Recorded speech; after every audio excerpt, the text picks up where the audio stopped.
We are right, got it. Okay, so we are here. I hope the light's okay. We are under Chof Hey Omid Aleph, making nice progress down, if you remember. Let's go back, remind ourselves the Mishnah.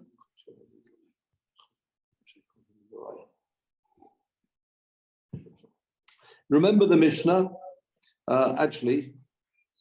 It is that Mishnah. Well, from the previous Omid, we need the piece of Chof Hey Omid Aleph, which we've got.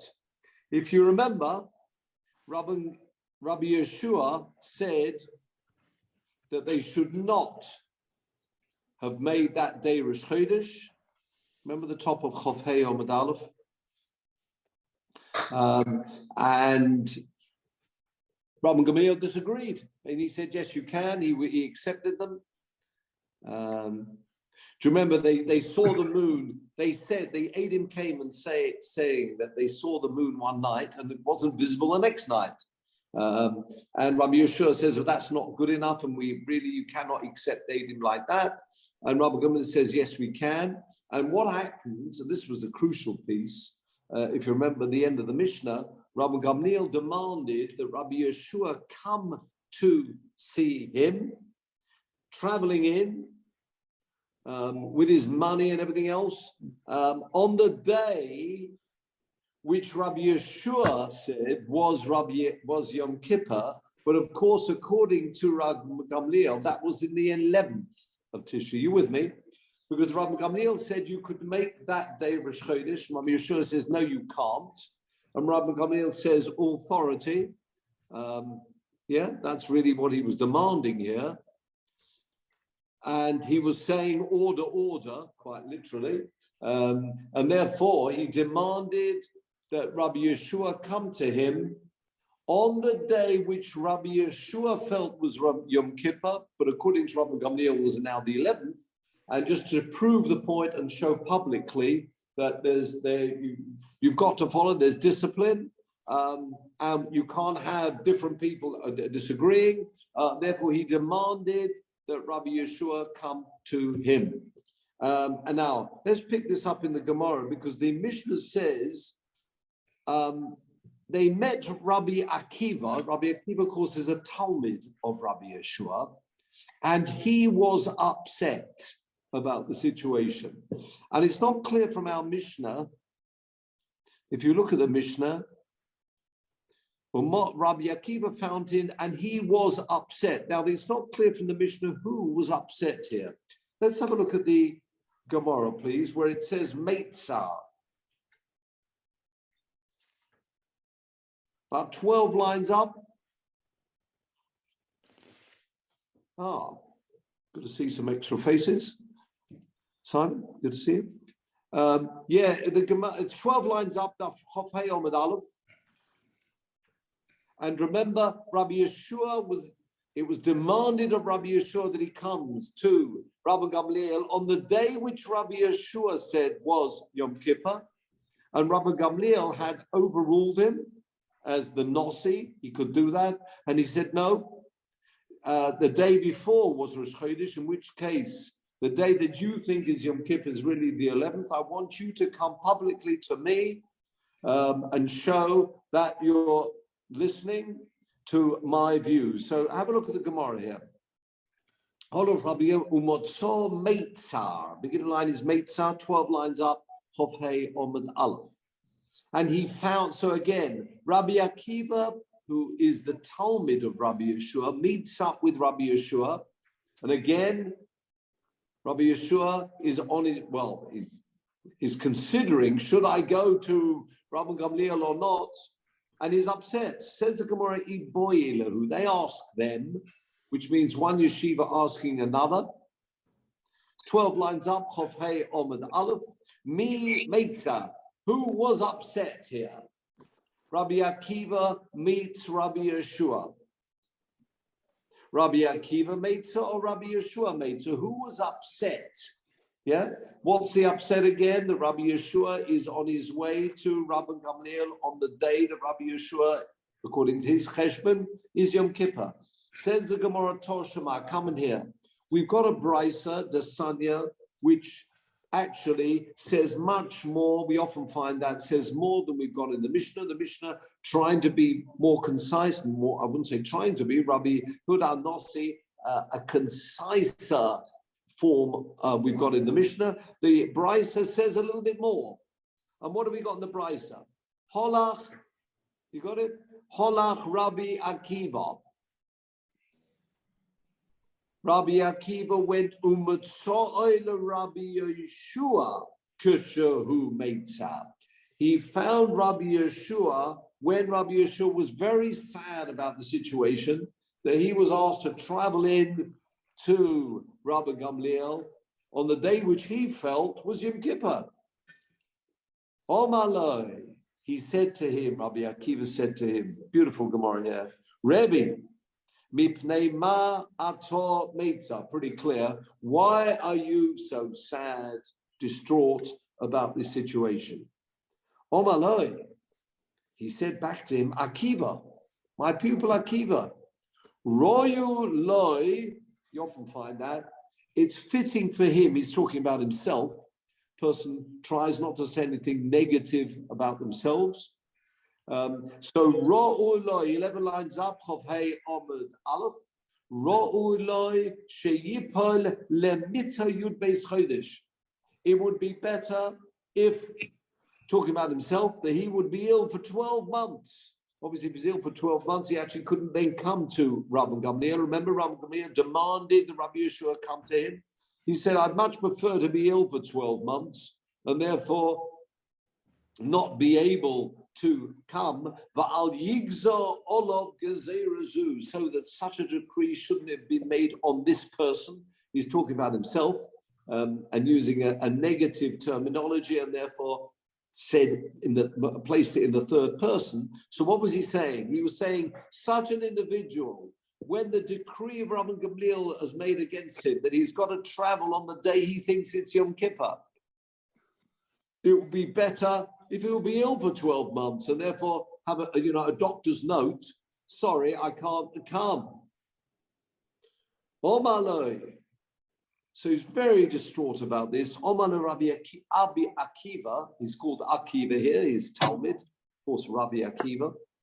Rebbe, my teacher, Tarsheni loima lefonecha dovo echod sheli madutoni. Permit me, a nice loss in that, Tarsheni. Permit me. Got a bit of noise here. Peter, have you got the mutes on everyone? Tarsheni, permit me, loima to say, dovo echod sheli madutoni. Yeah, permit me to say something that you've taught us. Now, yes, you taught us this. It may well be you felt it wasn't the actual halacha, but you taught us this. And is this not correct, what you taught us? Look at this. Omaloi, he said to him, Emor, say, what was it that I discussed with you? Obviously reminding him of a remark that he'd made. It's always nice when the teacher says to the pupil, remind me what I said. Omaloi, he said to him, and clearly here, I doubt that Rabbi Yeshua had forgotten this, but it may well be he'd said this, not necessarily meaning that this was the halacha, but Rabbi Akiva saying, yes, let's look at this. Harei hu oimer. Doesn't the pasuk say, now can you read this? Oisom, oisom, oisom. Now, in your Gemara, you may have a reference. Look at Rashi, please. First of all, 5 narrow lines up in Rashi. Oisom, oisom, oisom.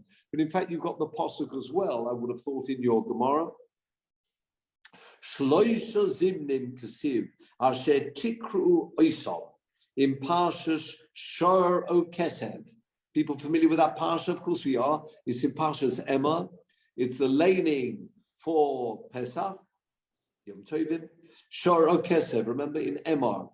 Shiur o Kesed. Yeah, remember the laning there? In that parsha, it says 3 times, Asher tikru oisom b'modim. You should call the Yomim Tovim in their right time. Now, don't forget, as we know, the Pesukim do not have vowels. And in fact, the word oisom doesn't even have the vov. So we read it oisom. If you didn't read it oisom, you should be corrected. But in fact, it can be read, look at the Rashi, but Koribe, you can also read this, Tikru atem, the stress on the atem. You call the tune, you call the dates of Rosh Chodesh and therefore Yom Tov. That's what this pasuk is telling us. Tikru atem. Yes, you must read it Tikru oisom, but as we know, there are very many different interpretations. There's the official laning, Tikru oisom, but it can also be learned Tikru atem with an, if you like, an emphasis on atem. You call the tune. You call the date. I said Tikru. You can call when it will be Rosh Chodesh, but it says it 3 times. Back to our Gemara. I said Tikru oisom. In fact, it says atem, atem, atem. Says the Gemara, Gimel pa'omim. 3 times it says the word Tikru oisom, which we're learning. Tikru atem. You should call. You have the power to call. Atem afilu shogigim. Even if you made a mistake, have a look at Rashi here. Shogigim me'alem. Like of your own accord. Well, one would say own accord. It's a mistake that you made. Kusavurim shehu royu lehis abev. You thought you could have made this month an extra day, and you made a mistake. So therefore, even though you called Rosh Chodesh on a date which was wrong, objectively, it's not true. Afilu shogigin, you have the power to call the day Rosh Chodesh even if you made a mistake. That's shogigin, accidental. Next line. Atem afilu mazidim. Even if you intentionally call it the wrong day. And remember, we spoke about this earlier on in the Perek and earlier Parakim. There are various reasons why they wouldn't want, for example, they wouldn't want to have Rosh Hashanah on a Friday. They wouldn't want to have Rosh Hashanah on a Wednesday, because then Yom Kippur would be on a Friday or a Sunday, for example, and they wouldn't want to have 2 days where you can't bury the dead. And therefore, what they would do is when the date's coming up to Rosh Chodesh, they could announce Rosh Chodesh, if you like, intentionally on the wrong day. They can do that. It's up to the Bezdin. That's what Aten. The second Aten says, even if intentionally you're calling the wrong day, that's fine. And what's the third one? Back to our Gemara. Atem afilu mutoin. What's the word mutoin? It's a passive form of ta'ut, mistake. Not just you made a mistake, you were forced into this mistake. Have a look at Rashi. Mutoin al yedei eidei sheker. Even if they are false witnesses, and by their evidence, false witnesses, you announce the day Rosh Chodesh, you have the power. Of course, you could backtrack, but you have the power to say, no, that we're sticking with. You've got the power, therefore, accidentally, intentionally, even if you made a mistake by others who fooled you. In all those examples, afilu mutoin, full stop, Boloshan hazeh. This is Rabbi Akiva saying, this is what you, Rabbi Yeshua, taught us. That what? Whenever the Bezdin announces Rosh Chodesh, it is Rosh Chodesh. They may be wrong, accidentally, intentionally. You, Rabbi Yeshua, think they made a mistake, but don't worry about it. Because Rabbi Gamliel, being the Nossi, in charge of the Bezdin, he would have announced that day being Rosh Chodesh, and therefore it was Rosh Chodesh and is Rosh Chodesh, which means the day that he's asked you to come, I know you think he's made a mistake, but when it comes to Rosh Chodesh, You stick with the announcement of the Bezdin headed by Rabban Gamliel. And therefore, don't worry. That's what he's telling him. Don't be upset. Don't be distraught. Interesting. Any other occasion, you may want to argue with the Bezdin. Even then, we'll see a little bit later on, you've got to follow the Bezdin. But in this case, there's no necessity to be concerned and worried about it, because objectively, maybe you're right. Maybe they made a mistake. And Yom Kippur should be on the day that you think Yom Kippur should be, but it doesn't work like that. If they have announced Rosh Chodesh, then Yom Kippur is on the day based on the Rosh Chodesh that they've announced. So it's interesting. Yom Kippur is the day, the 10th of the Chodesh, which they have announced. Even though they may be wrong, it doesn't matter. Fascinating. So you talk about a Yom Din, it's all dependent on the Bezdin down here. And you can understand this view, we mentioned this before, that it's like Bezdin in Shomayim is waiting to see when these Menshalach will decide when Rosh Chodesh will be. It may well be the wrong day, it doesn't matter. That day is the day for Rosh Chodesh, and therefore Yom Kippur. So this is what Rabbi Gamliel is trying to console Rabbi Yeshua and say, yeah, of course you can go on that day, because that is now Yom Kippur. Yom Kippur was the day before. No, I don't understand why he's so upset. Surely he understood this halacha. It's such a basic halacha that the best is best. Very good question. Not only that, and he needs to be reminded of it. Well, scratched it, said, "Oh, you're right." The best. Look, you're right. You're absolutely right. But look at the Gemara from here. Omar Loi, he says back to him, Akiva, Nicham Toni, Nicham Toni. You've comforted me, you've consoled me. And it looks like what he's saying. Notice that they do compare this to remember the language of Isaiah? Remember the Haftarah after Tisha B'Av? Nachamu, Nachamu, Ami. You've got this, and the Meforshim there explain the double Lashon as emphasis. Nachamu, you really have consoled me. And this is what he's saying here. So it looks like what he's saying is, I may well have taught you that.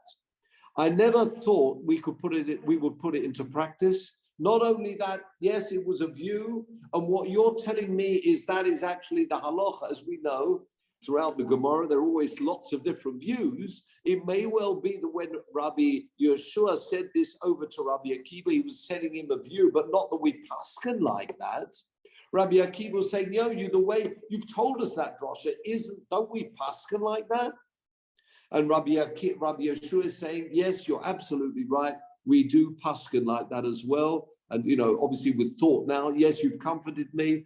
And I'm thinking about it as I am now. That is actually the halacha. It's not just a wonderful drosha and others disagree with it. No, that is the halacha. He may have actually been when Rabbi Yeshua mentioned it, he may well have been saying, yes, that's the view, but I don't know. There may be other people that disagree with it. Rabbi Akiva's now bringing back that argument and say, when you said it to us, it was a valid view. Have you yet found anybody who disagrees with that view that you told us? And he's saying, no. That's maybe what he's saying. In other words, he's thinking that maybe there are other people disagreeing with it. And Rabbi Akiva, if you like, is confirming, no, that's what you taught us. And I, as your pupil, I've been around as well. I've been around the yeshivas. I've been listening. I've never heard anybody disagree with that. So Rabbi Yeshua, you can be very happy, content that you're going. Do you understand? I think that's the point. He made this statement, but not knowing whether other people would be disagreeing with it. Rabbi Akiva coming forward said, you taught us that, and it stands. I have not heard any other Tanoim disagreeing with that drosha. In fact, it stands. So Rabbi Yeshua says, well, if that's what you're telling me, nobody disagrees with it, then nicham toni. Michael, I think you had a question. Yeah, not so much a question, just an observation. That's similar at the end of Masechet Makot. When very good indeed. This double lashon. And who's the person there who says it? there were what was it? The other rabbis over well, Amrulo. Was it three of them? There were three others. It was, and who are the people there? The end of where were you talking about? Was it Rabbi Yeshua, one of them? What Masechet are you talking about? The end of Masechet Makot. Very good indeed. Well, we will ask Peter. Yeah, was it Rabbi Elazar ben Azariah, Rabbi Shua, Rabbi Gamliel, Rabbi Elazar ben Azariah, Rabbi Yeshua, and Rabbi Akiva? There you are, spot on. Peter, please, can you bring Marcus to? Very good call indeed. So here we are. Look at this. Absolutely right. Remember, they're going to Yerushalayim, and remember, out of Har Habayis, you've got this fox emerging. And they all crying. Rabbi Akiva Matzachik. What's he laughing about? Why are you crying? He says it's a terrible thing. You normally can't go into the Beis Hamikdash and got a fox coming out. Keep scrolling down, please.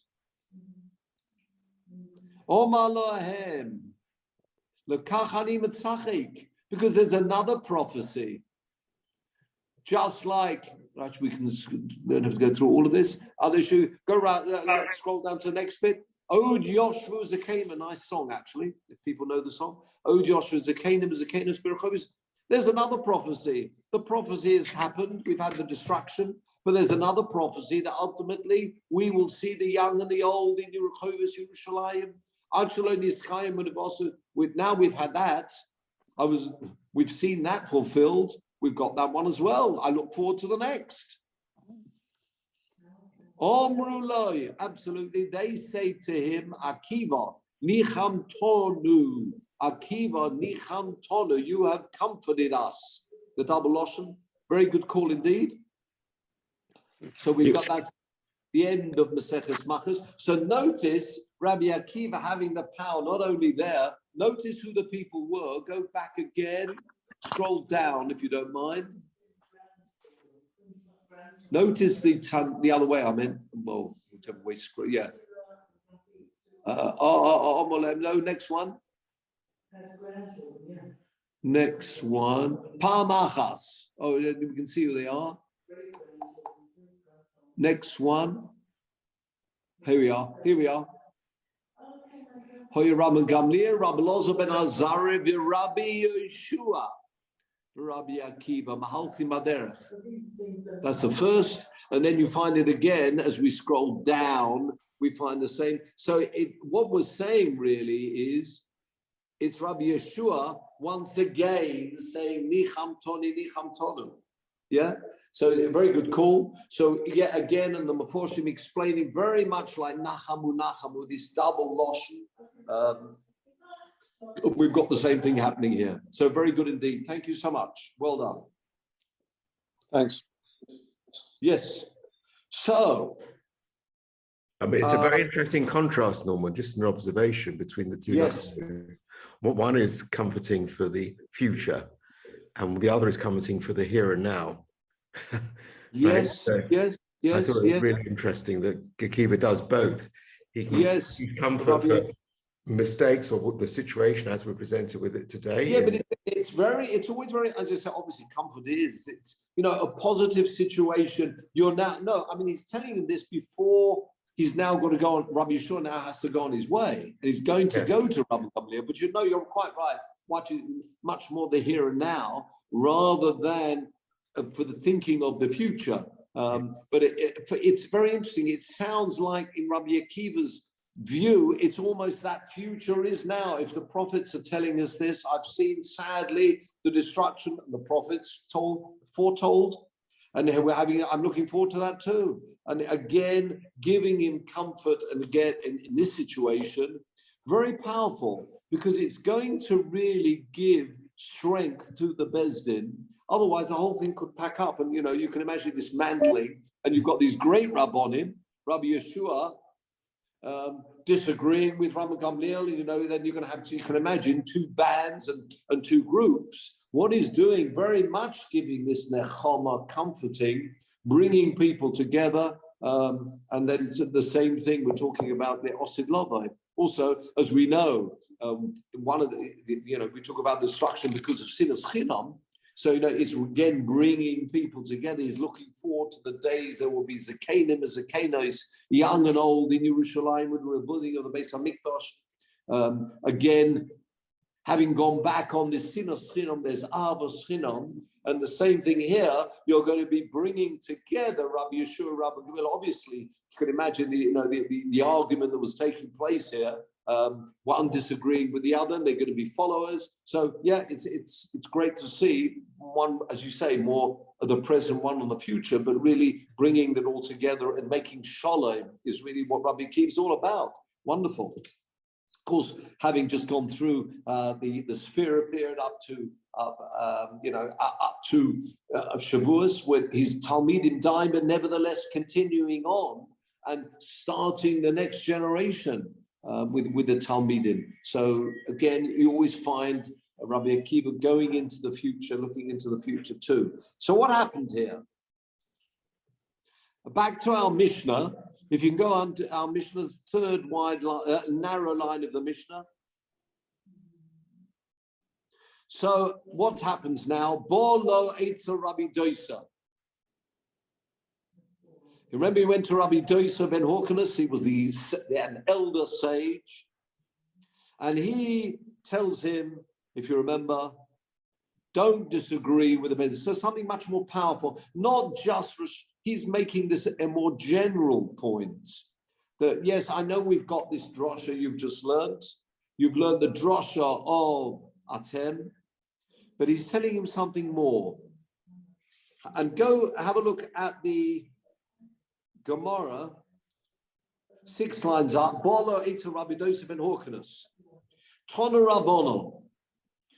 Again, we've got a statement. This is a Tosefta, which gives you a little bit more detail than we've got in our Mishnah.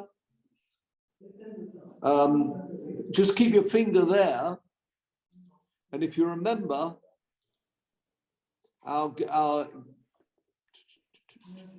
again, I'm going back to second narrow line up.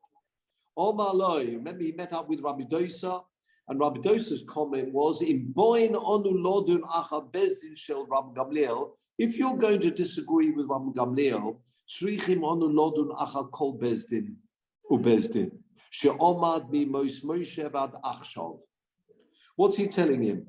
He's telling him you can't disagree with the bezdin. The bezdin makes the decisions, and we all have to follow their conclusions. You can discuss it beforehand if you like, but ultimately it's a decision, a bezdin decision, and you have to follow suit. And remember, the Mishnah mentioned Bayal Moshe, Ba'aron, Nodov, and Abihu, and the 70 elders. It doesn't mention all their names. Have a look now at where we're up to, 6 lines up from the end. Tona Rabbonon. Loma lo nisparshu shemoisam shel zekenim halalu. Remember, Moshe, Aaron, Nodov, and Avihu, the 70 elders, that posuk. This is posuk base, Shemois. Shemos Chavdalet, Vayal, Moshe, Aaron, Nodov, and Avihu, the 70 elders going up the mountain, but it doesn't mention their names. Now, you may tell me, well, it would take quite a few psukim. If the Torah wanted to specify their names, the Torah could have done so. In fact, in this week's Sedra, we've got so many names mentioned. It's true, not 70, but there could have been a reckoning of all those 70 names. Why are they not mentioned? Says the Gemara. Have a look at the Brisa here. Loma lo nisparshu shemoisal. 5 lines up. Shel zekenim halalu. Why are their names not mentioned? Shelo yoma odom. A person should never say Ploni Kamoshe Aaron. Now, I think this is as a question. Oh, the Bezdin we've got today, are they anything like? Do they resemble Moshe and Aaron the great. Are you telling me Pliny is Nodov and Abihu? We do mention those great individuals. Or, in fact, in this week, well, next week's Seder for you, in Ba'aloischa, it talks about Eldod and Medod, who are also part of the group of 70. There's 70 elders. And people could say, is our Bezdin, our rabbis today, are they of the same caliber as Eldod, Medod, Nodov and Avihu, Moshe and Aaron?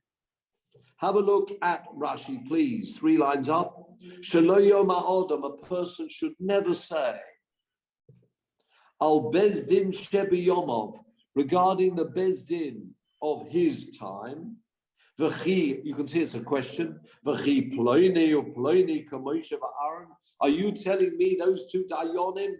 We haven't got dayom. I remember the time when, as you say, men were men and dayonim were dayonim.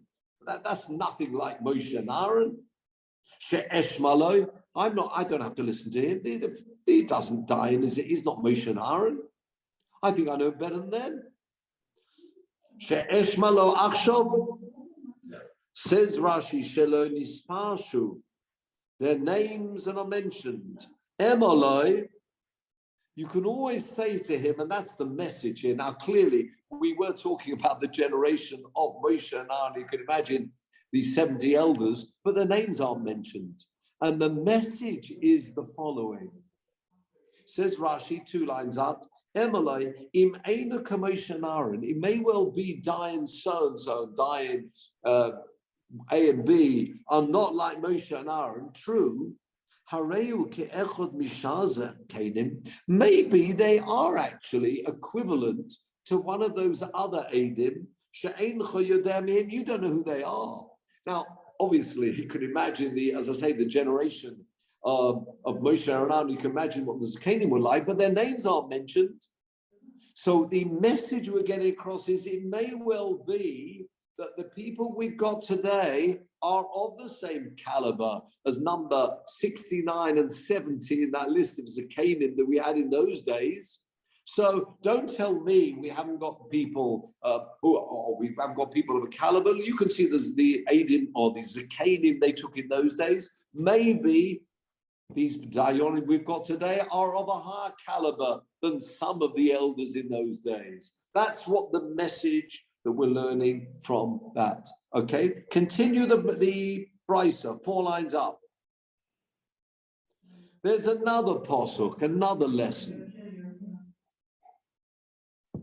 But Norman, we shouldn't need that thing because we know, like where they tell you left is right and right is left. We already know this from a posuk that you have to listen to the Dayanim in your generation, even if you don't think they're as great. Absolutely. What we're saying here is it's even more about maybe they are as great.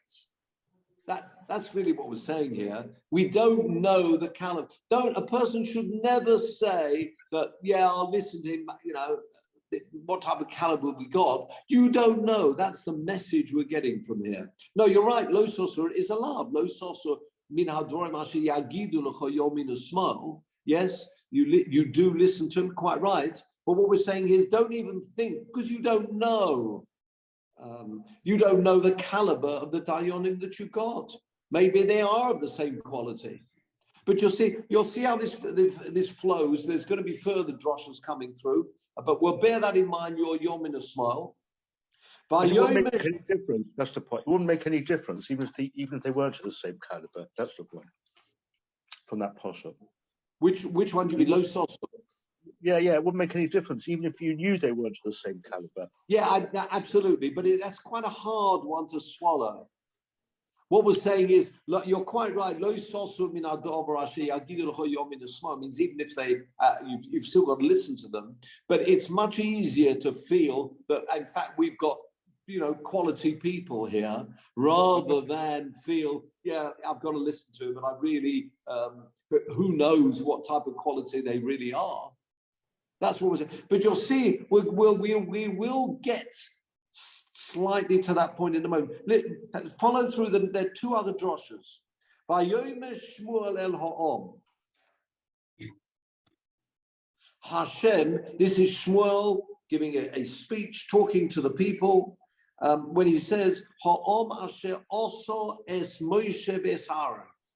When he said made Moshe and Aaron, it means in his days he allowed Moshe and Aaron to act in those capacity.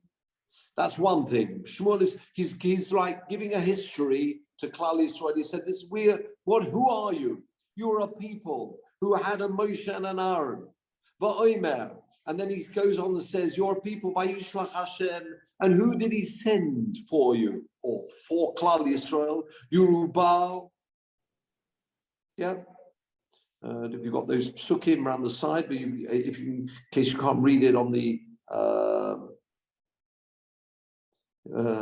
yes, you've got Yerubal, Vayishlach Hashem, Yerubal, and Badon and Yiftach. Ve'es Shmuel.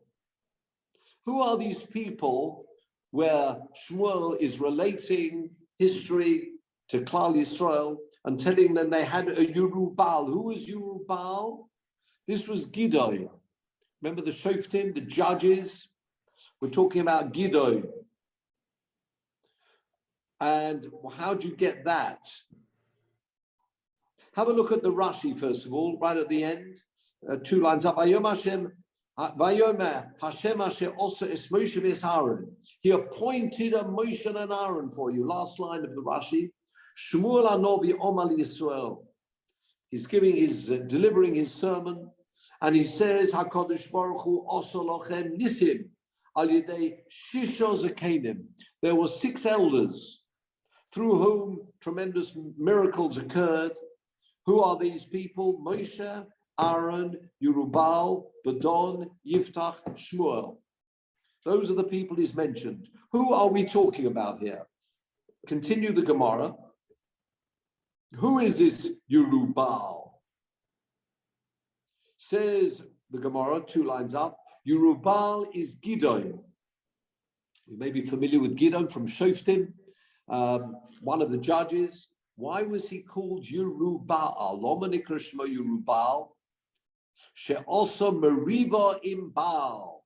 He had an argument, if you like, with Baal. He destroyed the idols of Baal, and therefore he's called Yerubal. He had an argument with Baal, destroying the idols of Baal. Who's Badon? Badon ze Shimshon. Why is he called Badon? The nom nikra shmo Badon, the Osi mi Don. And therefore the word Badon, according to some of the Meforshim, Badon like Ben Don. He's descended from Don. Major person descended from Don. Shimshon, already referred to in the Nevuah of Yaakov, when he talks to Don, he talks about the ultimately descending from Don will be Shimshon. And you've got Yiftach mentioned. Yiftach we know all about. Kemashmo'o, as it sounds. In other words, that's his name. So again, Shmuel has mentioned 6 individuals who led the Zakenim, the elders, Moshe, Aaron. He mentions these judges, Shimshon. He mentioned Gidon, Yiftach, Shmuel himself. As we turn the page, there's another pasuk. Before we come to explain this, one extra pasuk. But about Shmuel himself, Moshe va'Aaron b'chayanov. Familiar this pasuk in Tehillim Tzadites. Moshe va'Aaron b'chayanov. In his, it's like a priesthood. Shmuel b'korei Shemai, and Shmuel as well, calling out in the name of God. But notice, have a look at Rashi on top. Ba'omer b'sefer Tehillim, Moshe va'Aaron b'chayanov u'Shmuel, and Shmuel too, b'korei Shemai, calling out in the name of God. Korim el Hashem b'hu yaneim. They would call out to Hashem, and He would answer them. Hooray! Notice in that grouping, you've got Moshe, Aaron, and Shmuel. Sheshokol hakosov Shmuel means equal. Shokol means equal, equating Shmuel in Moshe v'Aaron. Okay. In fact, I've got a slightly different text here. The cracker edition of Rashi has Ubinevim Horishonim, which will be better. But what he really means, those earlier Pesukim we've mentioned, we've said already, Yerubal, Badon, and Yiftach. So again, we've got Moshe and Aaron. In this grouping that Shmuel has mentioned, when he's speaking to Klal Yisrael, he's mentioned Moshe, Aaron, Shmuel. Shmuel, we've said from this Pasuk and Tehillim, is equivalent in that same grouping, Moshe, Aaron, and Shmuel. And then on top of that, I'm doing back to the Rashi, we've also got Yerubal, Badon, and Yiftach. Who was Yerubal? Remember, we had Gidon, Shimshon, and Yiftach. These are judges, but they're not known in the same caliber, really, as Moshe, Aaron, and Shemuel, the Novi. Says Rashi, those three individuals have been reckoned in Moshe, Aaron, and Shmuel. Says Rashi, fourth line down, Shloisha Kalim im Shloisha Chamurim. Three, if you like, Rashi says that, lightweights compared to three heavyweights, right? They're all mentioned by Shmuel when he's reckoning out people who've led Klal Yisrael. He particularly mentions three, mentions himself two, being the senior Novi, together with other judges who are not really in that same caliber. Everybody would agree to that. Says now back to the Gemara.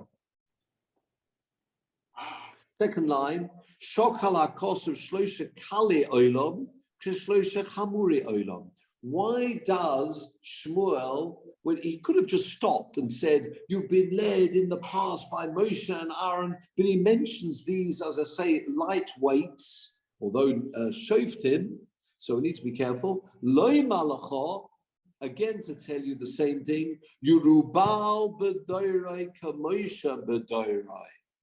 Yerubal in his generation, like Moshe in his. Or Badon, remember Badon, we said that was Shimshon in his generation, Ka'aron, going down in order. B'doira, Yiftach B'doira, Kishmuel B'doira. Yiftach, the judge, is equivalent to Shmuel in his generation. Lelamedcha. She'afilu kal shebekalim. Even the lightest of the light, v'nismane panas ala tzibor, if he is appointed a leader over the community, whether a dayan, whether a president, whatever the situation, harihu ka'avir sheba'avirim, he's equivalent to the most senior people we've had in Klal Yisrael. And what it's really telling us, therefore, is show respect to these people.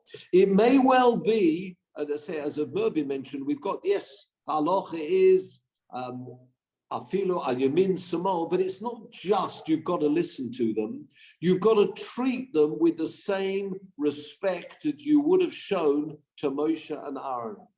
And there's a further example, Va'omer. Uvosa el hakohanim, we're now going to the Torah. Uvosa el hakohanim halavim ve'el hashofet asher yihyeh bayomim ha'em.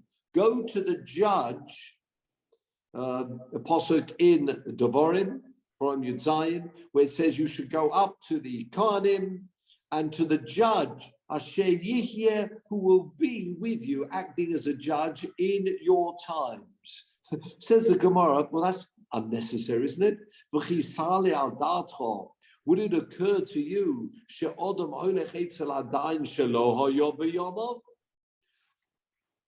would you think that you are how can you possibly go to a dayan who's not alive in your times? Why are those words mentioned in the pasuk?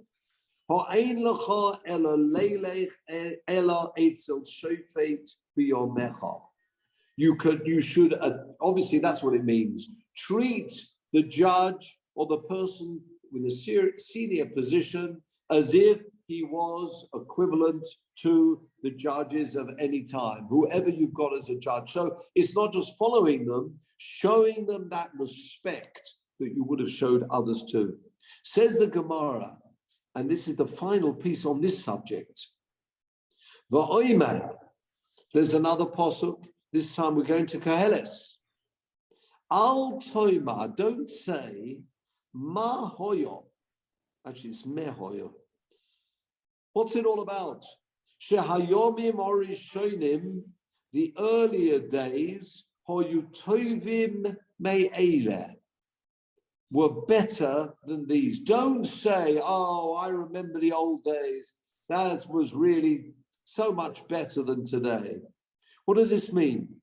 Now, Rashi here, you see Rashi, is taking the literal translation, and then we'll see Tosfos, how Tosfos links it up to what we've been talking about, and then we'll have to think whether this Rashi as well is talking. And now, until now, we've all these psukim we've brought are showing you that you should treat the judges of your time the same as previous judges. Whoever's in that senior position, you've got to follow and listen to them.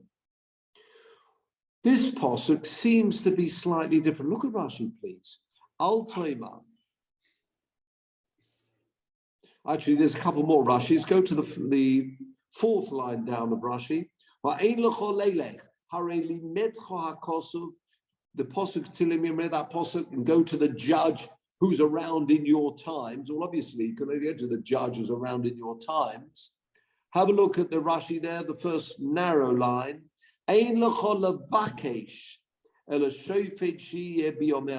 Seek out and deal with respect to the judge that's in your time. Don't be concerned that maybe it's not the same as previous generations. Now look at the next Rashi, and this is on the posuk in Koheles. Don't say ne'hoyo shehayomim orishonim oyatovim me'ele, and the posuk concludes kilo mechochma sho'alta alzeh. This is not a wise thing. Lo mechochma, not out of wisdom. You've asked this question of yours. Now Rashi, and see what you think of this. The earlier generations, they were greater individuals. Not great, the whole generation were on a different level. They were more pious than the later people. Talk about the generation itself. Lefikach, therefore, hoyu hayomim orishonim tovim me'ele. That's why the earlier days were better. She'iev shashi achronim korishonim. It's impossible in the later generations to have people of the caliber of the previous generations. Why? Because the previous generations were more pious. Now, how does that tie in to what we've just been learning? Have a look, first of all, at Tosfos, the top line of Tosfos. Sha'ayomim orishonim oyatovim me'ele, ulakach yesh lishmoya lo rishonim yoseh min orachronim. You might have thought that you should listen to the earlier Rabbonim. If we had somebody of that caliber, says Tosfos, al toimakach. Don't say that. You've only got the judge in your time, and that's the judge you've got to follow and show respect. So now Tosfos fits in with how we've been learning until now. What does Rashi seems to add something? Rashi is added and saying, and the Meforshim explain this in Rashi, that Rashi here is telling us, it's true, you've got to follow the generation and the people that you've got. But why is it we don't have people of that caliber? Just stomach question. Yeah? So we've learned until now, it doesn't matter, you've got what you've got. Rashi seems to be telling us why we haven't got people of that caliber. I know we've got to follow whoever we've got, but why is it, objectively, that the people we've got today, we look back and we think, yes, those were people of greater stature. It's true. So Rashi seems to be telling us the reason why. In other words, Rashi's saying, you get what you deserve. If the generation's great, you'll get great leaders. If the generation isn't so great, then maybe the readers won't be so great. That's not to say you shouldn't follow them. Oh yes, you've got to follow them. But what Rashi is telling us is the reason, because the generation doesn't deserve to have people of that caliber, and therefore that's what you've got. So Rashi in this it doesn't necessarily go, it's not sequential. You can have some later generations which are more deserving. You have some generations. Oh, absolutely, yeah. I mean, that's exactly. If you get more, the generations which are more deserving, then hopefully you'll get the leaders who are of greater caliber. That's what this is saying. So he's saying, so what this is saying is, don't ever say, well, this generation doesn't seem to be like this. Maybe there is a good, better, higher level generation, but when you're on, looking at a generation which seems to be poorer than a previous generation, Rashi seems to be telling us here, because it depends on the generation. And that's what you've got, depending on the individuals of that generation itself. But the bottom line is Rabbi Akiva in the previously, and now we've got Rav Dosa. Rav Dosa is telling him the same message. Rav Dosa in a more general point, I think we made this point as well in previous Shiurim, that Rabbi Akiva was focusing on the Kiddush HaChidush and saying when it comes to the Kiddush, it doesn't matter if they made a mistake. And that fits in with your low sosul. Even if they've made a mistake, they're right when it comes to Kiddush HaChidush. It's up to them, and sometimes even intentionally they'll want to make a mistake. Rabbi Dosa is saying a different principle. He's saying you've got to follow the majority. Once you've got a Dayan and you've got a Rosh Bezdin and you've got your Nossi here, you've got to follow them. Because otherwise you end up, you can say you starting a new party here. We're not doing that. We've got to keep together, and the rule is you follow the majority. It doesn't matter. And if Rabban Gamliel has decided that, whether it's whatever situation it is, you have to follow that. You can discuss it. You can put up your arguments and hopefully be listened to. But when it comes to the ultimate decision, once you've got the Bezdin deciding, then that is the final verdict and you've got to follow them. So what happens from here, we'll leave it for next week, is we'll find as we close to the parent, can't do that today, what happens actually. Rabbi Yeshua does actually go on his way, and we'll see more of that next week. Before we do conclude, Peter, if I can ask you please, as we've just had Megillus Rus, just to point out, you've got coming, we've already had in Israel Parshas Nosa, the longest of them all, as a single Sedra. But if we can go to Tanakh,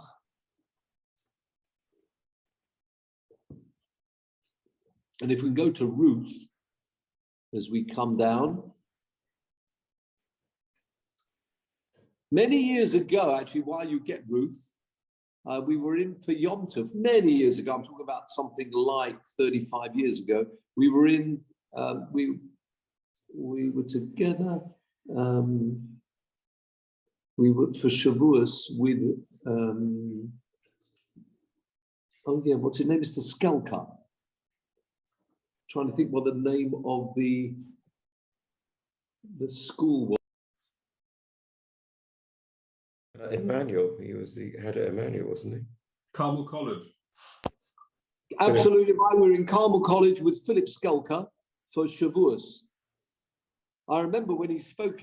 We had a whole group of people there. It was great fun. We went with families, and so Philip, people may not remember. Philip Skelka. He was the headmaster then, and he spoke, and he said it's the only, if you say the name, which has actually entered the English language in the dictionary. You have the word ruthless. someone who hasn't got that kindness, ruthlessly, in fact, quite the opposite, ruthless, nothing, no characteristic of Ruth at all, someone is called ruthless. So fascinating that that word actually is now in the English language. If we go to chapter 3, please. Right at the end of chapter 3, so scroll down for us. Remember the beautiful story of Ruth? And eventually with Boaz, hold on. Go to Posuk 15. If you scroll to 15, there we are. And he gives her 6 measures of barley. Remember? This is Boaz. And then Ruth is going back to Naomi and is giving 6 measures of barley. Now, if you compress on there, and you'll get up the Meforshim, it should be on the side. Yes, go to commentary. Let's go to Hebrew. Can you go where it says a little aleph? On the top right there. Yes, go to Rashi. Oh, there's no Rashi on this posuk? I thought there was a Rashi on this posuk. I'm surprised. Oh, okay, go to posuk 17 then. And I think you'll find the Rashi there. No Rashi there either. I'm in trouble. Meforshim.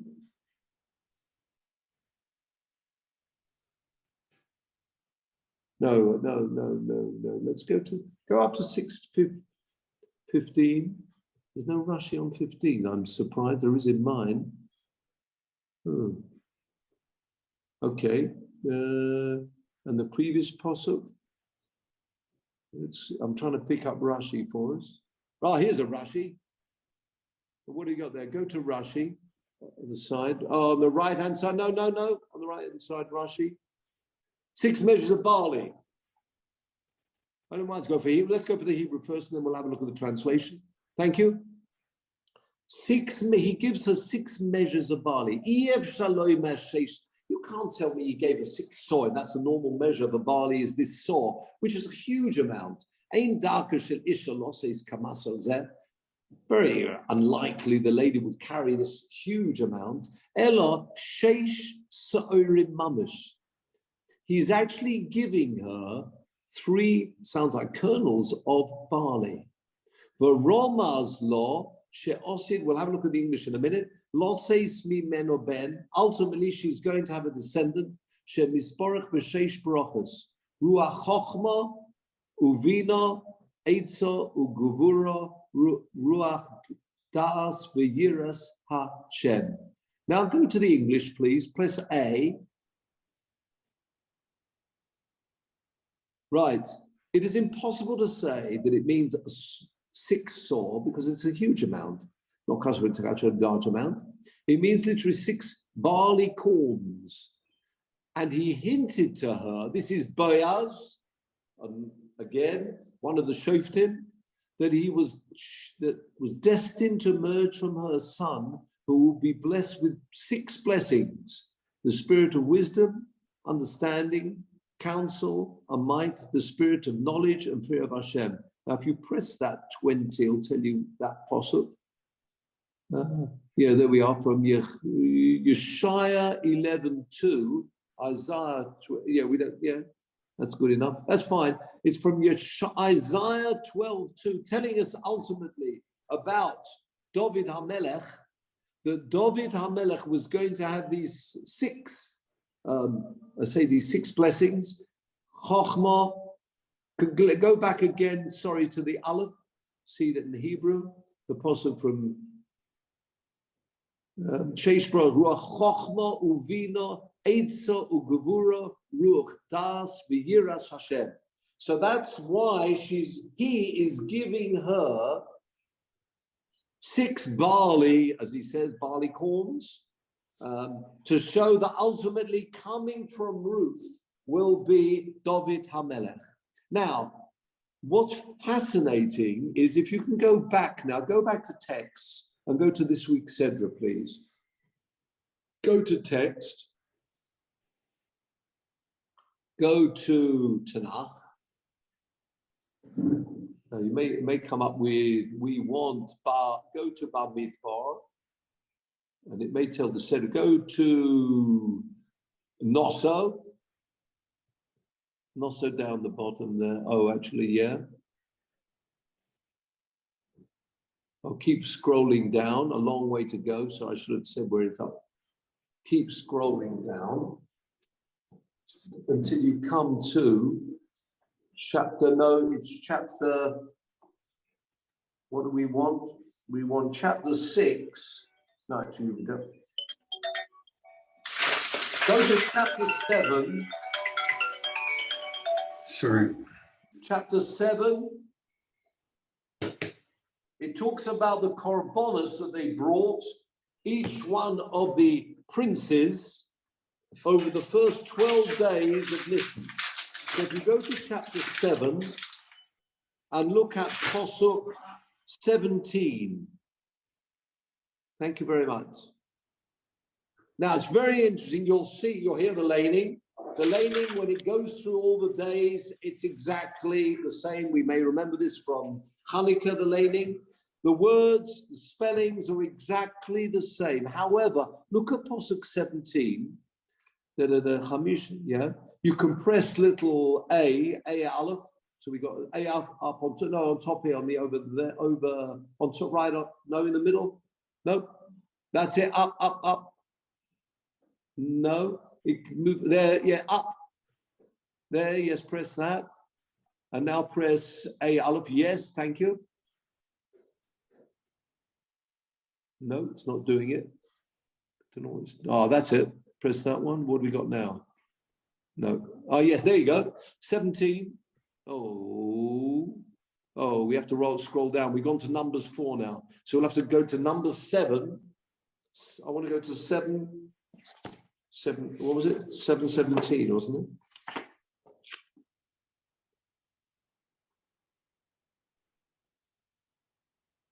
(7:17). All the words are exactly the same, except for 7. Have to scroll down again, I'm afraid. I'm sorry, Safaria is having a okay. Oh, just scroll down. I think you'll get there. 7:17. Just keep scrolling. Nosso, there you go. Nearly there.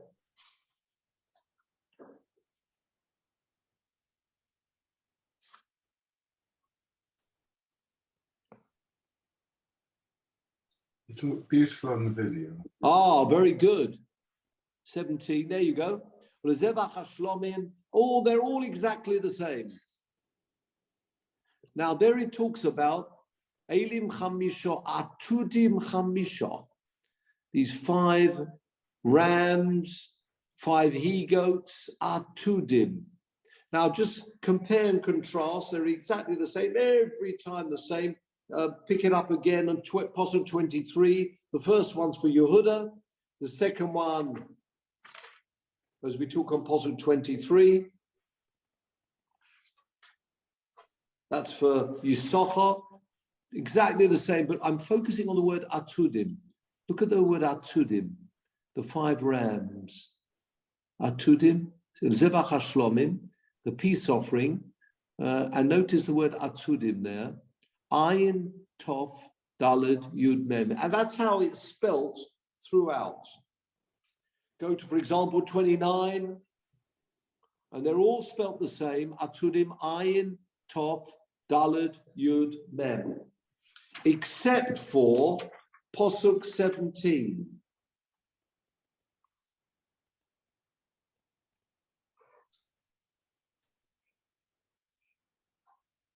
Now press that. I hope this is going to work. Press the whole piece. Go to commentary. Go scroll down. I hope you've got this commentary for us down there. You'll have to scroll down, and in the commentary. And the commentary, if you scroll down, sorry. Go Go across to the commentary. Scroll down for us. Yeah, that's the one I want. Kitza Balaturim.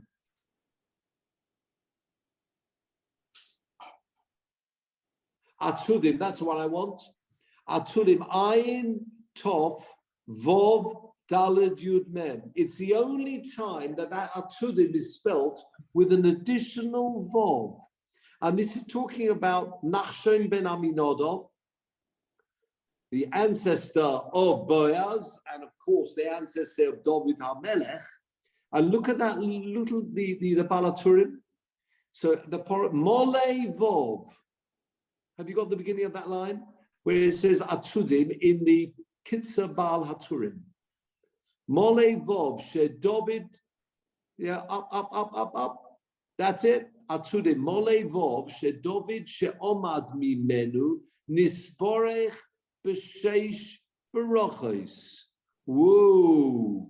What the Balaturim is telling us, that extra Vov there is again a hint to remember David HaMelech coming with those 6 extra special characteristics already hinted at here in this Sedra. And I say the only difference, if we look about the way the spelling of all these different korbanos, so already there we've got that Vov. I'm just pointing that out. Nothing is say just an extra Vov. That extra Vov is a remez to those 6 characteristics of David HaMelech, followed through with Boaz as well, as we saw, giving Rus. Remember these 6 grains of sa'irim, presumably gave of food as well, but those to show that they descending from Rus will be David HaMelech. And so I'm just pointing out the link there between Rus and this coming Sedra, and that every single letter has meaning and remez and hints. Many we don't know, but there's one for you, which I thought might be a nice link between Shavuos and, of course, this week's Seder Parshas Noso. And, of course, this week's Seder, we can go back to faces now. Thank you very much. Interesting point for you to ponder. Say nothing is there without some meaning and understanding to it. And of